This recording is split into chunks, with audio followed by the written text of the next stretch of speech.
नमस्कार, आप देख रहे हैं उत्तराखंड टाइम्स। मैं हूं आपके साथ रेखा भंडारी। जी हाँ, इस वक्त मैं रायवाला में हूं और मेरे साथ एक शिक्षक है जिनका नाम है प्रमोद चमोली जी।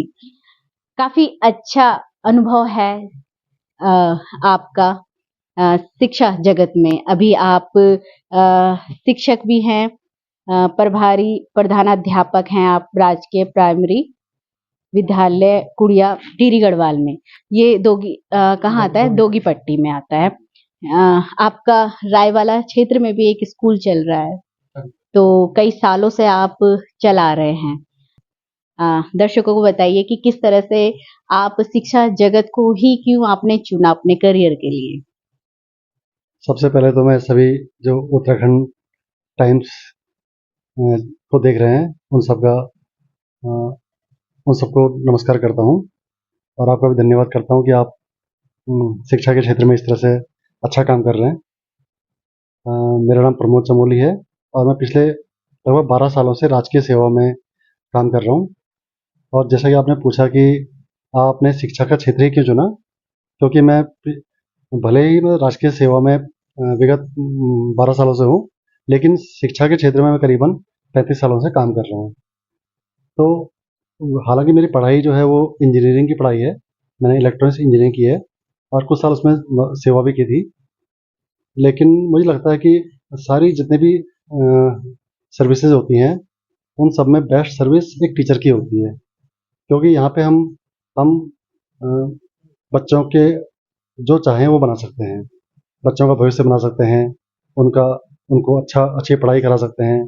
यदि मान लीजिए मैं डॉक्टर नहीं बन पाया तो हम बच्चों को डॉक्टर बना सकते हैं, हम इंजीनियर उन्हें बना सकते हैं, जैसा हम चाहें उन बच्चों को बना सकते हैं। इसलिए मुझे लगता है कि जो टीचिंग का क्षेत्र है ये सबसे बेस्ट है। जिस तरह से आपके वीडियोस काफी वायरल हुए हैं, लोगों ने काफी पसंद किए हैं उनको, जो कोड़िया टिहरी गढ़वाल का जो स्कूल है, तो जिस तरह से आप पढ़ा रहे हैं, थोड़ा एक नए तरीके से बच्चों को आप पढ़ा रहे हैं, क्योंकि हमारा जो उत्तराखंड के पहाड़ी भागों इलाकों का जो स्कूल है, उनमें वो बच्चे हमेशा से उनको लगता है कि शहर के जो स्कूल होते हैं वो उनसे कुछ अलग होते हैं, उसमें कुछ अलग सीखा जाता है। तो आपने जो शहर और पहाड़ के जो गाँव हैं, उसकी जो बाउंड्री थी, उसको भी आपने भरा है। हाँ जी। क्या है कि पहाड़ में जो स्कूल होते हैं काफ़ी विकट जगह पे होते हैं कई स्कूल। कुछ स्कूल सुगम में भी होते हैं, लेकिन बहुत सारे स्कूल दुर्गम में होते हैं। तो मेरी जितनी भी सेवा रही है 12-15 सालों में, वो सब दुर्गम में रही है। मतलब वहाँ काफ़ी उस स्कूल तक पहुँचना बहुत मुश्किल होता है। आज भी मैं जिस स्कूल में हूँ वहाँ पर करीबन 1 किलोमीटर दूर गाँव है। दोनों साइड स्कूल एक जंगल के बीच में है और 1 किलोमीटर आगे 1 किलोमीटर पीछे 2, 4, 5, 7 घर हैं, उनके बच्चे वहाँ पढ़ने आते हैं।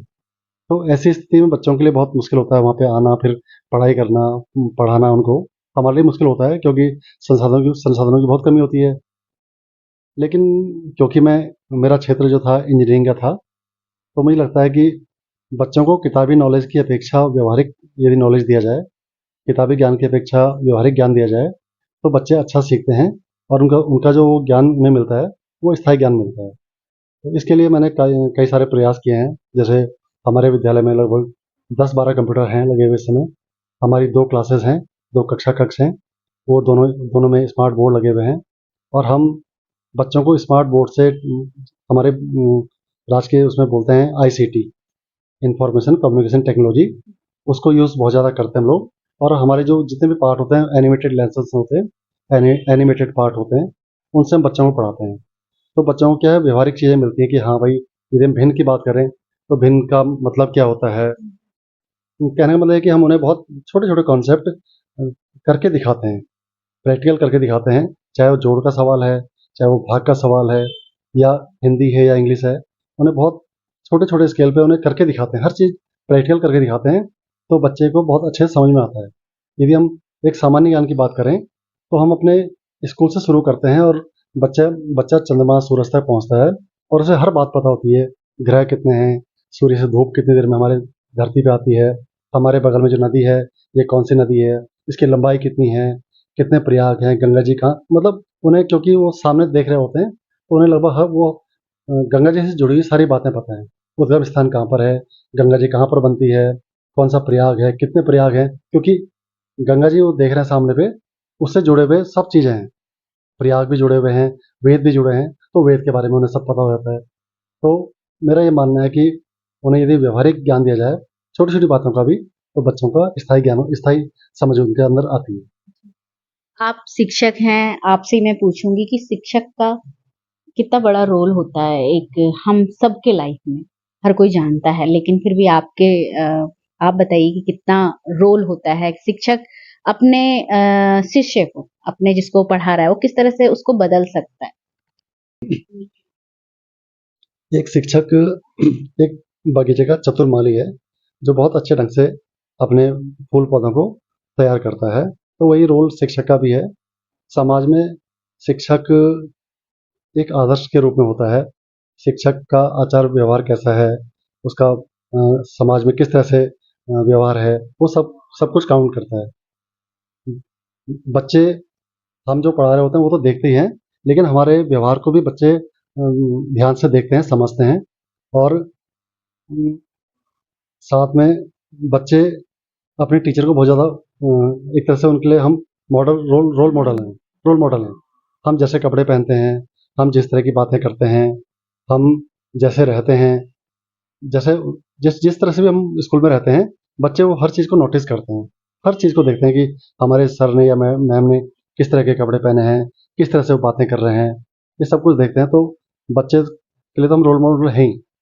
हम कैसे पढ़ा रहे हैं उनको, किस तरह से उनको रख रहे हैं। समाज में भी हमारा लगता है कि शिक्षकों का काफ़ी बड़ा रोल है। वही बच्चे कुछ दिन के बाद बड़े होकर के युवा होते हैं, फिर किशोर के बाद युवा होते हैं, युवा के बाद अपनी नौकरियां करते हैं। तो जो संस्कार उनको प्राथमिक शिक्षा में मिल जाते हैं, वो उनके स्थायी संस्कार होते हैं। और आगे चल के वो समाज को काफ़ी चीज़ें बदल सकते हैं समाज में। और समाज के लोग फिर देख रहे होते हैं कि हमारे बच्चे अच्छा पढ़ रहे हैं या शिक्षक इस तरह से काम कर रहे हैं, तो समाज को भी एक सीख मिलती है।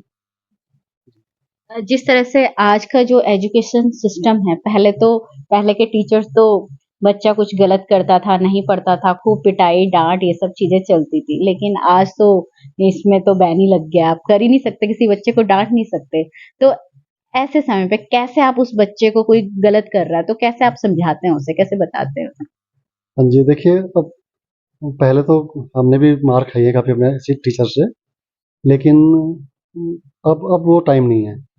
अब बच्चा बहुत समझदार हो गया है। बच्चे पैदा होने से ही अपने हाईटेक चीज़ें देख रहे हैं, सब कुछ देख रहे हैं, सोशल मीडिया देख रहे हैं। तो अब वो बच्चे नहीं है कि उनको हम डांटें डपटें मारें पीटें, ऐसा टाइम भी नहीं है। और दूसरा हमारी जो राष्ट्रीय शिक्षा नीति 2020 है, इसमें भी साफ साफ है कि भाई बच्चों को आप किसी तरह का दंड नहीं देंगे, उनसे किसी कैसी कुछ भी डांट डपट नहीं करेंगे या आप शब्द उनको नहीं कहेंगे।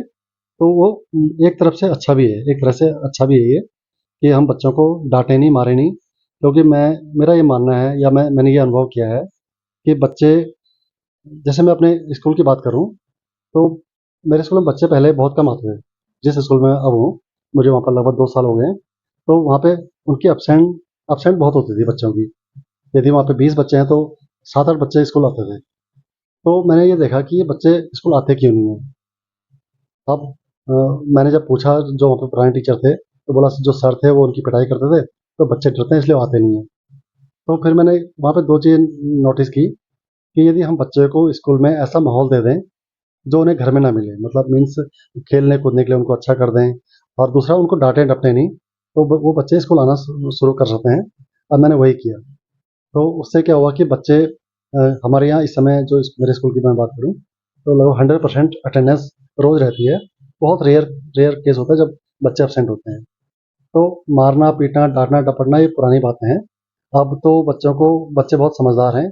हम उन्हें यदि आराम से प्यार से बताएं तो बच्चे समझ लेते हैं, बहुत आराम से समझते हैं और खुश होकर समझते हैं।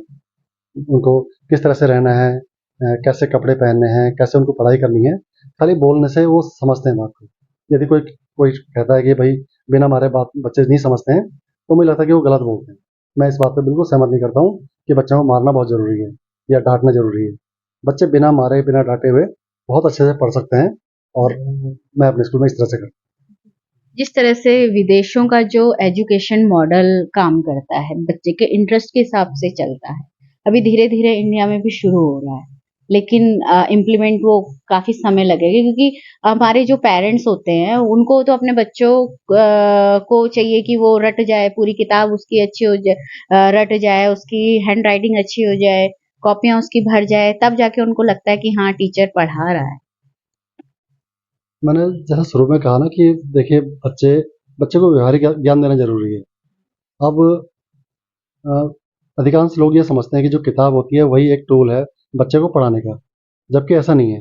बच्चे को पढ़ाने के बहुत सारे टूल्स होते हैं। आपके पास किताब है, आपके पास कंप्यूटर है, आपके पास मोबाइल है, आपके पास गतिविधियाँ जो बच्चों को हम कराते हैं वो हैं। हमारे पास छोटे-छोटे एक्टिविटीज़ कराने के लिए कई सारे सामान होते हैं। हमारे पास टीएलएम होता है, हमारे पास खेल-कूद होते हैं, हम खेल-खेल में बच्चों को पढ़ा सकते हैं। तो इस तरह से यदि हम बच्चों को पढ़ाते हैं तो बच्चे अच्छे से समझ पाते हैं। और व्यवहारिक ज्ञान ज्ञान का मतलब ये है कि जैसे हम मेरे स्कूल में कंप्यूटर लगे हुए हैं। अब यदि मैं उनको केवल कंप्यूटर खोल के बोलूँ और आप ये वाला पार्ट पढ़ो, ये वाला एनिमेटेड लेसन आप खोल के देखो, तो वो एक तरह से वो किताबी ज्ञान हो गया कि भाई उन्होंने कंप्यूटर खोला हुआ है, खोल के देख लिया और उसमें काम करना शुरू कर दिया।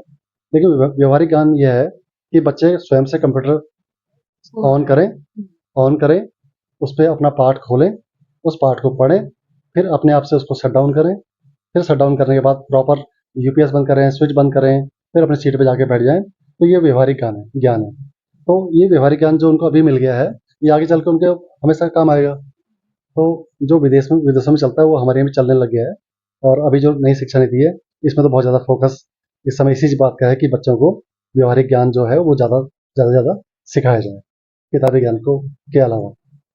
जी। यूरोप जैसी कंट्रीज में 14-15 साल का बच्चा एक सोफा बना लेता है, बेड बना लेता है और ऐसी ही कई चीजें बना लेता है, जिससे कि वो अपना 2-3 घंटे काम करके अपनी पॉकेट मनी वो खुद से जनरेट कर सकता है। तो इस पे आपका क्या कहना है?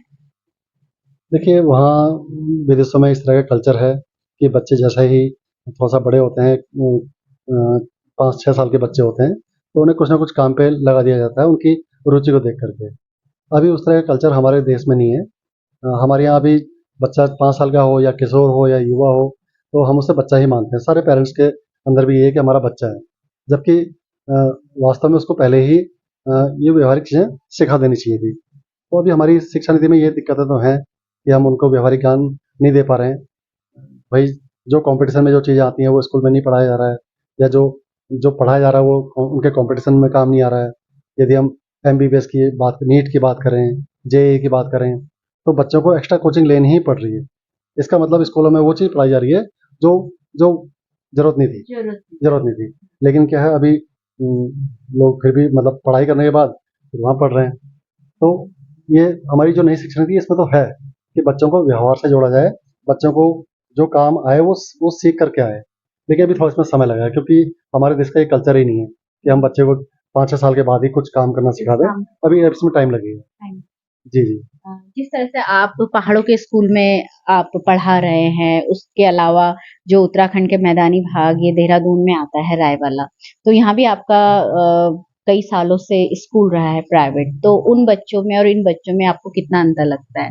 दोनों बच्चे आपके ही हैं। जी, जी।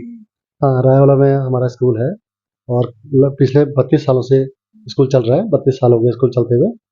और यहाँ भी काफ़ी अच्छी स्ट्रेंथ है हमारे स्कूल में। तो अंतर तो बहुत है। अंतर ये है कि पहाड़ के बच्चे बहुत स्ट्रांग होते हैं। यहाँ के बच्चे मुझे लगता नहीं कि बहुत ज़्यादा स्ट्रांग होते होंगे, क्योंकि वहाँ के बच्चे 2, 3, 4, 5 किलोमीटर पैदल चल के स्कूल पहुँच रहे हैं, खूब खेल रहे हैं। वो भी मोबाइल से दूर हैं, सोशल मीडिया से बहुत दूर हैं। वो उछलते हैं, खेलते हैं, कूदते हैं, पेड़ों में चढ़ते हैं, चढ़ाई चढ़ते हैं, उतरते हैं। तो उनकी जो फिजिकल है वो बहुत अच्छा रहता है, यहाँ शहर के बच्चों की अपेक्षा। यहाँ के बच्चे बस में स्कूल आ रहे हैं, बस से स्कूल जा रहे हैं, 4 कदम भी पैदल नहीं चल रहे हैं। उन बच्चों पहाड़ के बच्चे के अंदर जनरल अवेयरनेस ज़्यादा होती है। उनको पता होता है कि हमें यदि कोई कप कहीं पे खाली हो गया है, इसको लेके जाना है, तो वो बिना बताए हुए उसको उठा के लेके जाते हैं। जबकि यहाँ के बच्चों को क्या होता है कि अ, बोलना पड़ता है कि भाई ये कप खाली है, इसको उठा के लेके जाओ। तो मतलब कुछ भी इस तरह का काम जो यहाँ के बच्चों को बताना पड़ता है, वहाँ के बच्चों के अंदर अवेयरनेस ज़्यादा होती है इस मामले में। फिजिकली भी स्ट्रांग है और मेंटली बहुत स्ट्रांग होते हैं वो बच्चे। बस थोड़ा सा कमी है कि उनको अच्छी शिक्षा मिल नहीं पा रही है वहाँ पर गाँव में। यहाँ पर शिक्षा अच्छी है, लेकिन फिजिकली बच्चे बहुत ज़्यादा अच्छे नहीं है, या समझ उनकी बहुत ज़्यादा अच्छी नहीं है। और ठीक है, इस तरह से ही। सर जैसे देखा जा रहा है, देखो हम पढ़ लिख के क्या करेंगे, इसी समाज में आएंगे, इसी समाज में अपना जॉब करेंगे, अपने घर से लेकर अपने काम तक का हमारा जो सफर रहता है, तो उसमें हमारा जो व्यवहार है वही वहीं पे उसका ही मूल्यांकन होता है कि हम अच्छे हैं, बुरे हैं, हम किस तरह से प्रदर्शन अपना कर रहे हैं अपने काम में। तो ये आता है शिक्षा से, ये आता है जो हमने बेसिक पढ़ाई करी है उससे आता है। तो देखा जा रहा है जो अभी बहुत सारे लोग, बहुत सारे बच्चे बचपन से नशे की तरफ जा रहे हैं, क्राइम की तरफ जा रहे हैं। तो ऐसे बच्चों को मतलब बहुत सारे आपने भी देखा होगा, कुछ बच्चे हमारे क्षेत्र में नशा थाने में भी एक मीटिंग हुई थी कोतवाली में, तो वहां पे भी यही बात रखी गई थी कि भैया हमारा जो समाज है यहाँ पे नशे में जो नशा तो जो ये वाला है शराब वाला वो तो अलग है ही, वो तो हर कोई करता है, ठीक है, लेकिन जो सूखा नशा है और जो क्राइम है उनसे हम कैसे बचे, कैसे बचाएं अपने बच्चों। देखिए, ये तो बहुत बड़ी समस्या है हमारे इस क्षेत्र की बोलिए, या मतलब पूरे समाज की बोलिए। ये नशा हो गया या इस तरह की जो समस्याएँ हैं, ये काफ़ी गंभीर समस्याएँ हैं। और कुछ बातें तो हैं, देखिए जैसे हम शिक्षक हैं ना, तो हमको पहले ही बेसिक से ही उन बच्चों को कुछ इस तरह की बातें बतानी चाहिए कि भाई ये चीज़ें खराब होती हैं, जो कि हम अब शायद वो ठीक से उनको बता नहीं पा रहे हैं, ठीक से डिलीवरी नहीं कर पा रहे कि भाई। क्योंकि हाँ जी। देखा होगा ना जो कोई नशे में कोई बच्चा है, फिर चलो आगे नहीं पढ़ा होगा, पांचवी तो वो पढ़ा ही होगी, मतलब पांचवी की पढ़ाई हर बच्चे ने तो करी होगी, उसके बाद ही उसने कुछ किया हो। हाँ, नहीं तो लेकिन जो छोटी क्लासेस हैं वहाँ पर नशे के बारे में ज़्यादा बातें नहीं होती हैं, वो सिलेबस में इतना होता नहीं है कि कोई नशा भी होता है या कुछ इस तरह का होता है। वहाँ पे तो हम इस तरह से व्यवहार, शिक्षक अपना व्यवहार इस तरह से कर सकता है, जो धूम्रपान करता है तो वो धूम्रपान विद्यालय परिसर में ना करे, बच्चों के सामने ना करे, किसी किसी तरह का नशा भी जो होता है वो बच्चों के सामने कभी ना हो इस तरह से। तो अपने व्यवहार को मतलब व्यवहार को अच्छा बना करके ये संदेश तो दे सकता है कि भाई देखिए ऐसे भी हम रह सकते हैं, लेकिन इसके बारे में जागरूकता होनी चाहिए। कम से कम 6 से ऊपर जो बच्चे होते हैं, एक जो जागरूक किया जाए उनको। नैतिकता जो होती है वो एक तो चलो घर से तो सीखी जाती है, पहली पाठशाला तो हमारा घर ही है, हम अपने माता पिता से ही सीखते हैं, अपने आस पड़ोस समाज से सीख रहे हैं। फिर भी यदि बच्चा स्कूल उस समाज से, यदि उसका समाज ऐसा है, उस समाज से हमारे स्कूल में आ रहा है, पढ़ रहा है, तो हम लोगों की भी तो जिम्मेदारी है as a teacher, as a school, कि उस बच्चे को मतलब होता है ना कि कीचड़ में कमल खिल रहा है तो उसको हमें कमल बनाना है। देखिए, यदि नशे से बच्चे को बचाना है तो मुझे लगता है कि एक तो उनको बिज़ी करना पड़ेगा। नशे में बच्चे इसलिए चले जाते हैं क्योंकि उनके पास फ्री टाइम है। दिन भर फ्री है, कुछ काम नहीं है, कोई काम-धाम नहीं है, ना पढ़ाई है, ना पढ़ाई भी है तो पढ़ाई से तो छोड़कर नशे, क्योंकि पढ़ाई इंटरेस्ट का विषय नहीं है। काम इंटरेस्ट हो सकते हैं, लेकिन पढ़ाई इंटरेस्टिंग नहीं होता बच्चों के लिए, इसलिए वो पढ़ाई भी छोड़ कर के नशे की तरफ चले जाते हैं। इसका मैं एक एग्ज़ाम्पल देता हूँ, जहाँ मेरी ड्यूटी है, वहाँ पर जो बच्चे थे, मैं देखता था कि स्कूल आने के बाद वो दिन भर सड़कों में घूम रहे हैं। 1-2 बकरियाँ लेके चले गए, बकरियाँ चरा रहे हैं, बकरियाँ या उनके जानवर जो मवेशी हैं उनको चरा रहे हैं, और दिन भर मोबाइल पकड़ के रील देख रहे हैं। बस उनका वही काम था। या मुझे लगता है कुछ बच्चे शायद 11th-12th के बच्चे बीड़ी धूम्रपान भी करते थे, मैंने सुना था इस तरह से। लेकिन मैंने वहाँ पे एक एक मुहिम चलाई कि मेरे स्कूल में कंप्यूटर है और मैं फ्री कंप्यूटर आपको दूँगा, कंप्यूटर सिखाऊँगा आपको। तो 4-4 महीने कोर्स कराऊँगा या 6 महीने कोर्स कराऊँगा, और आप लोग आइए, मैं आपको अच्छे से इसमें सर्टिफ़िकेट भी आपको मिलेगा। मैं कहीं अच्छे संस्थान से आपको सर्टिफ़िकेट दिलाऊँगा। तो बच्चे आने शुरू हुए। मेरे स्कूल से अभी तक 40 बच्चे, 4 बैच चले गए हैं वहाँ से पास आउट होकर के। तो उस दौरान जब बच्चे मेरे स्कूल में आते थे, क्योंकि पहले अपने स्कूल से पढ़ के आएँगे वो, उसके बाद घर में आएँगे। घर में आने के बाद फिर सीधे मेरे स्कूल में आ जाएँगे। वहाँ पे 1-2 घंटे कंप्यूटर सीखेंगे, कंप्यूटर करेंगे, तो दिन भर वो बिज़ी हैं। तो मैंने उस दौरान देखा, या मतलब मुझे लोगों ने बताया कि सर जो बच्चे ये इधर-उधर घूमते थे, ये फालतू-फालतू काम करते थे, नशा वगैरह करते थे या दिन भर रील देख रहे थे, तो वो अब ऐसा नहीं कर रहे हैं। सारे बच्चे बिज़ी हैं कंप्यूटर में। घर आके भी बात कर रहे हैं, कंप्यूटर की बात कर रहे हैं, पढ़ाई की बात कर रहे हैं। तो मुझे लगता है कि बच्चों को एंगेज करना बहुत ज़रूरी है। हमें तो अपना मतलब जी, ऐसा कहा जा सकता है यदि हमारे समाज में यदि नशा चल रहा है, हमारे बच्चे, हमारी युवा पीढ़ी नशे में जा रही है तो हमारी ही गलती है, हमारे सिस्टम की गलती है। हाँ जी। हमारी गलती है, हमारे सिस्टम की गलती है, पेरेंट्स की गलती है, टीचर्स की भी कुछ गलती है। कई बार मैंने देखा कुछ स्कूलों में क्या होता है कि हमारे प्रशासन की गलती है जो ऐसे बच्चों के लिए उन्होंने कोई कुछ तैयार नहीं किया है कि बिल्कुल। उनको बिज़ी रखने के लिए। हाँ, यदि बच्चे बिज़ी रहें किसी जो उनका इंटरेस्ट है उसमें उनको लगा दें काम में, तो मुझे लगता नहीं कि फिर उनको टाइम मिल पाएगा नशे का। तो ये गलती सबकी है, हम पूरे समाज की है। मेन चीज़ है यदि अभी एक लास्ट मीटिंग हुई थी तो उसमें सभी प्रधान आए थे, क्षेत्र पंचायत जनप्रतिनिधि आए थे। लेकिन इन लोगों को ही सोचना चाहिए कि क्या ऐसा सिस्टम हम बनाएं जिससे कि हमारे जो युवा है, हमारा जो भविष्य है, वो नशे की तरफ ना जाए बल्कि प्रोग्रेस की तरफ आए। हाँ, मैं वही बता रहा हूँ कि जैसे अभी नई हमारी पंचायत बनी है या जो हमारे रिश्ते चुनाव जो जीत के आए हैं, अब सब मोस्टली मैं देख रहा हूँ कि सब युवा लोग हैं, चाहे जिला पंचायत हो, चाहे क्षेत्र पंचायत हो, चाहे ग्राम प्रधान हो, सब युवा हैं। तो ये लोग इनके पास इन्हें इन्हें पता है कि युवाओं को किस तरह से हम एंगेज कर सकते हैं। तो यदि बच्चे एंगेज हो जाएंगे पहले ही पढ़ाई पढ़ाई के बाद तुरंत यदि वो अपने किसी काम में जो उनकी रुचि है, रुचि के अनुसार तभी एंगेज हो पाएंगे जब वो अपनी रुचि के अनुसार काम करेंगे। यदि उनको उस रुचि में लगा दिया जाए, उस रुचि के काम में, तो मुझे लगता है कि वो फिर नशे की तरफ शायद कम जाएं। यदि हमारे क्षेत्र में लाइब्रेरीज खुल जाएं, हमारे क्षेत्र में कंप्यूटर इंस्टीट्यूट खुल जाएं, फ्री में बच्चे कंप्यूटर कर लें, फ्री में कर लें, क्योंकि पेरेंट्स के पास कई पेरेंट्स अफोर्ड नहीं कर पाते हैं। खेल का ग्राउंड हो जाए रायवाला में या हमारे इस क्षेत्र में, तो बच्चे खेल कूद करेंगे, अपनी कंप्यूटर और टेक्निकल पढ़ाई कुछ करेंगे या कुछ इस तरह से जब कहीं बिजी रहेंगे, तो मुझे लगता है कि कुछ फिर ऐसी टेक्निकल चीजें सीखेंगे जो अपना समय वो चाहे लड़की हो या लड़के हो, सबके लिए, लड़कियों के लिए भी बहुत से ऐसे अच्छे कोर्सेज हैं, ठीक है, जो समूह में भी महिलाएं या बच्चे भी आ सकते हैं, ऐसा भी कुछ हो, यूथ भी आ सकता है, चाहे वो मेल हो या फीमेल हो।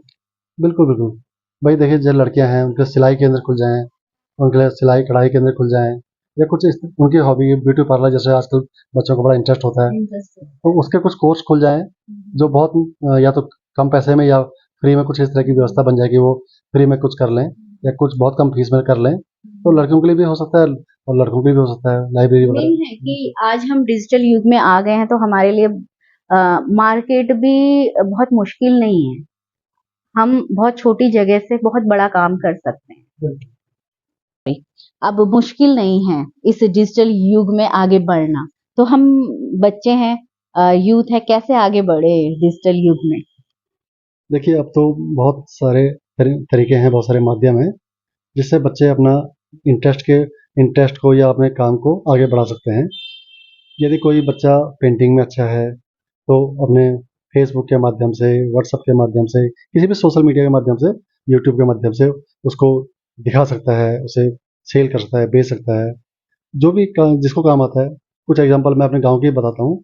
वहाँ पे कुछ महिलाएं हैं, वो अपना छोटी मोटी खेती बाड़ी करती हैं और उसको फेसबुक में दिखाती हैं कि हम इस तरह से खेती करते हैं। तो उनके पास ऑर्डर आ रहे हैं, अपने बताती हैं कि हम आपके यहाँ पार्सल कर देंगे, तो उन पे मशरूम कम कर रही हैं लेडीज़।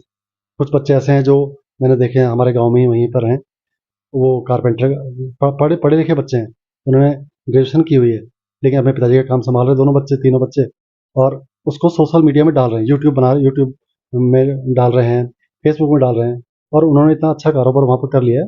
तो ऐसे कई सारे लोग हैं, कई सारे तरीके हो सकते हैं जो आप इस सोशल मीडिया को यूज़ कर सकते हो और उससे आगे बढ़ सकते हो। हाँ, जिस तरह से अब एजुकेशन जा रही है हमारी, ठीक है, इस पे आप अपने व्यूज बता सकते हैं, एक संदेश की कैसा एक शिक्षक होना चाहिए, कैसा होना चाहिए, क्योंकि देखो स्कूल तो है जगह जगह में और कहीं क्वालिफाइड टीचर हैं, कहीं नहीं है, बट मैं जो मेरा अनुभव है, टीचर डिग्रियों से टीचर नहीं बनता, वो एक गॉड गिफ्ट होता है जो आपके अंदर होता है, तो उस गॉड गिफ्ट को यदि कोई पहचाने, और तब जैसे ट्यूशंस भी हैं, लोग ट्यूशन भी पढ़ा रहे हैं, कोई कुछ पढ़ा रहा है, तो उनके पास भी डिग्री नहीं है बट वो पढ़ा रहे हैं, बहुत अच्छा पढ़ा रहे हैं, उस पे क्या कहना। देखिए, पहली बात तो हमारे हमारे पेरेंट्स को समझना होगा कि जो नंबर सिस्टम है वो सही नहीं है। यदि बच्चे को आजकल होड़ लगी कि मेरे बेटे को 90% आना चाहिए, मेरे बेटे को 95% आना चाहिए, 100% आना चाहिए, तो वो होड़ गलत है, पहली बात है। दूसरा, मेरा अनुभव ये बोलता है कि देखिए, एक अच्छा टीचर बच्चे को समझता है, बच्चे की फीलिंग्स समझता है, बच्चे के इंटरेस्ट को समझता है, बच्चे को क्या चाहिए। मतलब आज के परिवेश में हम एक गुरु ना हो करके एक फैसिलिटेटर के रूप में हैं। हम उसको सुझाव देने के लिए, सलाह देने के लिए बच्चा स्वयं से काम करे और हम उसको उसकी उसमें हेल्प करें। कोई भी टॉपिक है, बच्चा उसको अपने आप हल करे और एक अच्छा टीचर का यही होता है कि वो उसकी हेल्प करे उस काम को आगे बढ़ाने में। तो हाँ, इस तरह का यदि शिक्षक है तो निश्चित तौर पे बच्चे को वो बच्चा अच्छा सीखेगा। जी। जिस अ, हम लोग एआई के ज़माने में आ चुके हैं, तो आपने भी एआई यूज़ किया होगा पढ़ाने में। तो आज क्योंकि इन्फॉर्मेशन लेना, जानकारी लेना मुश्किल नहीं रह गया। जो आप पढ़ा रहे हो शायद बच्चा वो पहले ही पढ़ के आ रहा है, उसे पहले ही पता है। तो ऐसे बच्चों के साथ कैसे डील कर सकते हैं हम लोग? देखिए, शिक्षक तो शिक्षक होता है। शिक्षक वही है जो जो मतलब किसी भी सिचुएशन को हैंडल कर ले। और बच्चे पढ़ के भले ही आते हैं, लेकिन वो एक लिमिटेशंस होती है उसमें। हमें उससे ज़्यादा पता होना चाहिए। जो चीज़ हम पढ़ाने जा रहे हैं वो पहले हम स्वयं से पढ़ लें, अपने आप पढ़ के जाएं, उसकी पूरी तैयारी करें, पाठ योजना बनाएं, उस पाठ में हम क्या क्या चीज़ें जोड़ेंगे, आज जो चीज़ हमको पढ़ानी है उसको हम प्रयोग के रूप में कैसे वहाँ पर कर पाएंगे, इसमें क्या क्या गतिविधियाँ जुड़ सकती हैं, वो सब कुछ तैयारी करके हमको पहले से जाना पड़ेगा। तभी हम आजकल के जो बच्चे, क्योंकि जैसा आपने बोला कि बहुत तेज बच्चे हैं, वो गूगल से या किसी चीज़ से एआई से सीख के चले आ रहे हैं और उसके बाद वो वहाँ पे बता पा रहे हैं कि हम ये चीज़ जानते हैं। लेकिन उसको और अच्छे से जानने के लिए हमको कुछ संसाधन और जोड़ने पड़ेंगे, कुछ टेक्निक्स और लगानी पड़ेंगी, तब वो बच्चा और उसको अच्छे से कर पाएगा। और वो इसलिए तब समझ ही पाएगा कि हाँ, हमारे जो शिक्षक हैं वो हमको और अच्छे से इस चीज़ को, जो जहाँ तक मेरी समझ थी उससे भी ज़्यादा ये चीज़ होती है, और वो समझने में उनके लिए आसानी होगी। सर आप पत्रकारिता भी आपने करी है अपने दिनों में, जब स्टार्ट हो रहा था उसके बारे में बताइए। क्यों? पत्रकार तो मैं बाई चांस बन गया था लेकिन मेरा लगभग 12 साल का उसमें अनुभव है। मैं एक अच्छे प्रकाशन के साथ काम कर रहा था और 12 साल तक मैंने अच्छे से काम किया उसमें। उसके बाद ही मैं शिक्षक बना, तब मैंने वहाँ पर रिजाइन दिया। तो वो एक अच्छा अनुभव था। वो एक अच्छा अनुभव था, क्योंकि मैं पहले बहुत संकोची था, शर्माता था बात करने में। लेकिन जब मैं पत्रकार बना तो मुझे काफ़ी खुला मैं बात कैसे बात करनी है। चाहे कितना बड़ा अधिकारी है, पहले तो हम एक सामान्य आदमी से बात नहीं कर पाते थे, लेकिन मीडिया में आने के बाद हम थोड़ा सा खुल गए, कैसे बात करते हैं, किसी अधिकारी से कैसे बात करनी है, किसी कर्मचारी से कैसे बात करनी है। तो वो अच्छा अनुभव था, मतलब मेरे जीवन का एक बहुत बहुत ही बढ़िया समय था वो। और उसको मैं आज भी यूज़ कर रहा हूँ। जैसे मैंने आपको बताया मैं प्राइमरी में टीचर हूँ, तो वहाँ पर मैंने पिछले 2 साल में इतनी सारी अच्छी चीज़ें वहाँ पे करने की कोशिश की है। वो सब मुझे लगता है कि वो जो मेरा मीडिया का एक्सपीरियंस था, वो वहाँ पे काम आया है। यदि मेरे पास 10 कंप्यूटर हैं, हमारे दोनों स्कूल, दोनों क्लासेस स्मार्ट बोर्ड से सुसज्जित अच्छी बनी हुई हैं, या बच्चों के लिए सारे संसाधन वहाँ जुड़े हुए हैं। सीसीटीवी कैमरे हमारे स्कूल में लगे हुए हैं। हमारे स्कूल में सॉफ्टवेयर बना हुआ है बच्चों को मैनेजमेंट करने के लिए, स्कूल मैनेजमेंट करने के लिए। तो तभी हो पाया जब मतलब कहा जाए कि कोडिया का जो ये राजकीय प्राइमरी विद्यालय है, इसको एक इंजीनियर, एक पत्रकार और एक शिक्षक इन सब का अनुभव उन बच्चों को मिल रहा है। बिल्कुल, बिल्कुल। मैं पत्रकार भी रहा हूँ, मैंने इंजीनियरिंग की पढ़ाई की है, कुछ साल उसमें भी काम किया हुआ है, और साथ में मैं टीचर तो रहा ही हूँ। स्कूल हमारा बहुत पहले से चल रहा है, जब मैंने 12th पास किया था, स्कूल तब खोल लिया था। तो ये सब चीज़ें, इन सबको मिला करके वो अनुभव मेरा वहाँ पे काम आता है, और इसीलिए आज हमारे जो बच्चे हैं या पेरेंट्स हैं, बहुत खुश हैं कि हमारे बच्चे अच्छा पढ़ रहे हैं और बच्चे अच्छा सीख रहे हैं। मुझे उसी बात की खुशी है कि हमारे बच्चे बहुत अच्छा सीख रहे हैं, बहुत ही बढ़िया सीख रहे हैं। जी। जो आपका वीडियो जो वायरल हुआ था, उसके बाद कई कॉल्स आए आपकी इंटरव्यूज के लिए, लोगों ने कहा आपको, और एक वीडियो भी आप बोल रहे हैं कि एक 14 मिनट का वीडियो भी बन के तैयार हुआ है और उसको प्राइज भी मिला है। हाँ जी, हाँ जी। हमारे उत्तराखंड में एक अभी कॉम्पिटिशन चला था स्कूलों का, हैकाथन करके, हैकाथन 25 ऐसे करके वो नाम था उसका। तो उसमें हमको अपने वीडियो, स्कूल के वीडियोज़ अपलोड करने थे। तो कई पूरे उत्तराखंड के कई सारे स्कूल्स में अपने स्कूल के वीडियोस बनाए और वहाँ सेंड किए। उसमें एक लिमिटेशन दी थी उन्होंने कि आपका जो वीडियो है 3 मिनट का बनना चाहिए। अब क्योंकि मेरे स्कूल में पिछले डेढ़ 2 साल में इतना काम हो चुका था कि वो 3 मिनट में समेटना बहुत मुश्किल था। यदि हमारे यहाँ पावर की बात करें तो इन्वर्टर लगे हुए हैं, सोलर सिस्टम लगे हुए हैं, वाटर कूलर लगे हुए हैं, हर चीज़ 1 साल के अंदर हुई है, तो 3 मिनट में कवर करना बहुत मुश्किल था। तो जिन्होंने वीडियो बनाई उन्होंने कहा भैया सर ये 15 मिनट से छोटी नहीं बन पाएगी किसी भी हालत में। तो मैंने वो 15 मिनट की वीडियो बना करके अपने SCRT देहरादून में से भेज दी थी। उसके बाद उस वीडियो को उत्तराखंड के हैकाथन में पहला प्राइज़ मिला और उसका काफ़ी नाम हुआ। उसके बाद हमारे स्कूल की बहुत पहचान हुई, बहुत ज़्यादा, और पूरे उत्तराखंड में इस समय सब लोग जान रहे हैं कि एक स्कूल ऐसा भी है जो जो पहाड़ में इस हाई टेक्निक से चल रहा है। चल हाँ जी, हाँ जी। अभी जो आपका स्कूल है रायवाला में तो यहाँ पे भी कुछ इम्प्लीमेंट किया है आपने वैसा ही जो आप पहाड़ों में कर एक्चुअली पहले यहीं किया है इम्प्लीमेंट, इसके बाद ही पहाड़ों में किया है। पावर बैकअप है या CCTV कैमराज हैं, ये सिलसिले में बहुत पहले से लगे हुए हैं। हमारा सॉफ्टवेयर बहुत साल से चलता है, जो स्कूल मैनेजमेंट सॉफ्टवेयर है। तो यहाँ पे हाईटेक चीज़ें पहले से, क्योंकि मेरा बैकग्राउंड ही इंजीनियरिंग का है, तो टेक्नोलॉजी के हिसाब से तो हमारा स्कूल मैं समझता हूँ कि बेस्ट रहा ही है। तो इसी चीज़ को मैं वहाँ इम्प्लीमेंट करता हूँ। अभी यदि आप देखेंगे तो किसी गवर्नमेंट स्कूल में, प्राइमरी स्कूल में CCTV कैमराज नहीं होंगे, पावर बैकअप नहीं होगा। हमारे यहाँ पूरा पावर बैकअप है, पूरे कंप्यूटर लाइट पूरे दिन भर ना रहे, सारे कंप्यूटर चलते हैं और सब चीज़ें। अब एक स्कूल का जो सॉफ्टवेयर होता है, मैनेजमेंट सॉफ्टवेयर, वो मैंने खुद से बनाया हुआ है। तो एक स्कूल को सॉफ्टवेयर के थ्रू चलाना, मैं समझता हूँ कि पूरे उत्तराखंड में शायद हमारा स्कूल सॉफ्टवेयर के थ्रू चलता है। हमारे स्कूल की वेबसाइट बनी हुई है और कई सालों से अच्छे ढंग से चल रही है। तो ये सारी चीज़ें टेक्नोलॉजी है तो चल पा रही है। मतलब असली डिजिटल डिजिटल डिजिटलीकरण आप कर रहे हैं। बिल्कुल, बिल्कुल। और देखिए क्योंकि सोशल मीडिया भी हो गया ना, हमारा सोशल मीडिया का पेज भी है, यूट्यूब का चैनल भी है, ये वेबसाइट भी है। क्योंकि ये चीज़ें देखिए हम स्कूल हमारा उद्देश्य ये नहीं कि हम हमारा प्रचार वैसा प्रचार हो, मैं मेरा प्रचार नहीं होना चाहिए, बल्कि क्योंकि जैसे आजकल एक ट्रेंड बन गया है कि गाँव के लोग पलायन कर रहे हैं पढ़ाई को लेकर के, कि गाँव में पढ़ाई नहीं हो रही है और हमें शहर जाना बच्चों को लेकर के। तो हम वो चीज़ वहाँ देने की कोशिश कर रहे हैं, जो शहरों में भी शायद हर किसी स्कूल में नहीं होती हैं। वो सब चीज़ें हम गाँव के दुर्गम वाले स्कूल में वो देने की कोशिश कर रहे हैं। तो ये मेरा उद्देश्य रहता है कि हम अपने स्कूल को बिल्कुल डिजिटल बना दें, हाईटेक बना दें और बच्चे व्यवहारिक चीज़ें सीखें।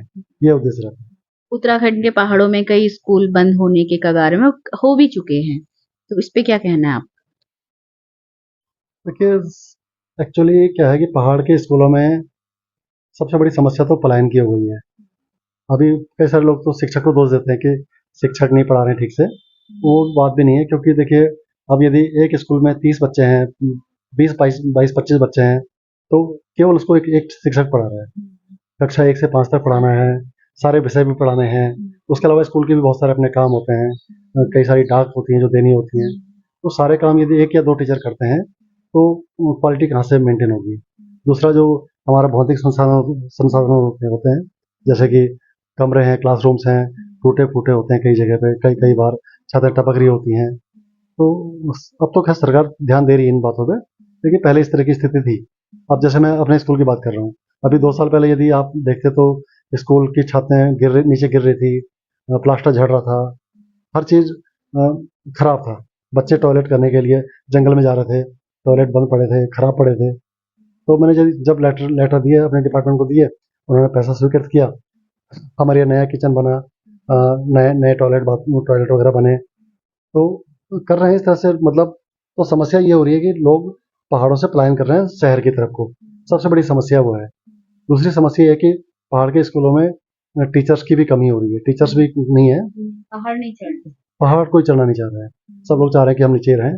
और जो स्कूल जा भी रहे हैं तो वो मोस्टली अप डाउन कर रहे हैं, इस तरह से रोज आना जाना हो रहा है, तो तो थोड़ा सर सा वही समस्या। बात हो रही है ना कि मेन है हमारे संस्कार, मेन है हमारी बेसिक पढ़ाई। आपकी बेसिक पढ़ाई अच्छी रही होगी तो आप उसको वहां यहाँ तक अपनी अब इस एज में आप आ गए हैं यहाँ तक इम्प्लीमेंट कर रहे हैं। हमें बेसिक टीचर ही अच्छा मिल जाए तो शायद हम खुद को भी और अपने समाज को भी संवार सकते बिल्कुल, देखिए पढ़ाई का जो बुनियाद होती है ना, वो तो बेसिक शिक्षा ही है। यदि बच्चा शुरू से उस क्योंकि हमारे पास मेरा मतलब हमारा जो प्राइमरी शिक्षा का उद्देश्य होता है, उसके अंदर अच्छे संस्कार मिल जाएँ, वो अच्छे से बोलना सीख जाए, उसकी झिझक खत्म हो जाए, हेजिटेशन उसका बिल्कुल बंद हो जाए। तो वो सब बातें उसकी हट जाएँ और वो एक अच्छे से उसके अंदर कुछ अच्छे गुण विकसित हो जाएँ। तो हमारा पहला उद्देश्य तो वो रहता है। बच्चा रोज़ नहा के आए, नाखून अपने साफ रखे, अपने अच्छे कपड़े पहने। उसके बाद थोड़ा बहुत जो छोटी गणितीय संक्रिया होती है वो सीख ले, व्यवहारिक तौर पे वो सब कुछ कर ले। तो यदि बुनियाद बच्चे की अच्छी हो जाएगी ना, तो आगे बच्चा थोड़ा-थोड़ा समझदार होने लग जाता है और आगे चल के अच्छा अपने आप से पढ़ सकता है। गाँव के बहुत सारे बच्चे हैं जिनको अच्छी शिक्षा मिली है, वो अभी बड़े-बड़े अधिकारी बन रहे हैं, डॉक्टर्स बन रहे हैं, इंजीनियर्स बन रहे हैं, फिर बड़ी-बड़ी पोस्टों पे जा रहे हैं। तो क्योंकि उनको बेसिक शिक्षा अच्छी मिली होगी, इसीलिए वो अच्छा कर पा रहे हैं। तो ये बुनियाद है, तो यहाँ तो मुझे लगता है कि अच्छा ही पढ़ाना पड़ेगा, तभी हमारा समाज ठीक हो पाएगा। और यही जो प्राथमिक विभाग है ना, प्राइमरी शिक्षा है, यही सब ज़्यादा उपेक्षा का शिकार है। यहीं पे सबसे ज़्यादा घर से भी माँ बाप सोचते हैं कि किसी पास के स्कूल में पढ़ा लें बच्चे, जो हमारे लिए इजी हो जाए, और वो यहाँ ध्यान नहीं देते गुणवत्ता पे। बिल्कुल। वही है कि अब स्कूल भेज दिया, उसके बाद घर में उसको देख नहीं रहे कि इसने क्या काम मिला है, क्या पढ़ना है, क्या पढ़ के आया। कुछ भी मतलब इस तरह से कुछ समाज मतलब ध्यान नहीं दे रहा अपने बच्चों पे। पेरेंट्स अपने बच्चों पे ध्यान नहीं दे रहे। यदि टीचर अच्छा भी पढ़ा रहा है, तो थोड़ा-सा घर में एक बार रिवीजन करना हो या कुछ क्या पढ़ा बच्चे ने, वो सब कुछ नहीं पूछा जा रहा है। तो बच्चा एक बार स्कूल भेज दिया, शाम को घर आ गया, फिर बकरियाँ चरा ली। तो ये थोड़ा-सा दिक्कतें तो हो रही हैं। तो मुझे लगता है कि बेसिक शिक्षा तो बढ़िया होनी ही चाहिए, तभी जा कर के। आज के लिए तो बहुत अच्छा डिस्कशन हो गया आपके साथ, और अभी आपके स्कूल में भी पहुंचेंगे हम, हमारी टीम पहुंचेगी और उसको भी कवर करेगी। तो जाते जाते शिक्षकों के लिए, हमारे युवाओं के लिए, जो हमारे जो दर्शक जो हमें देख रहे हैं, उनके लिए एक छोटा सा एक मैसेज। सबसे पहले तो 5 सितंबर को हमारा शिक्षक दिवस आ रहा है। आप सभी को शिक्षक दिवस की हार्दिक बधाई और शुभकामनाएं।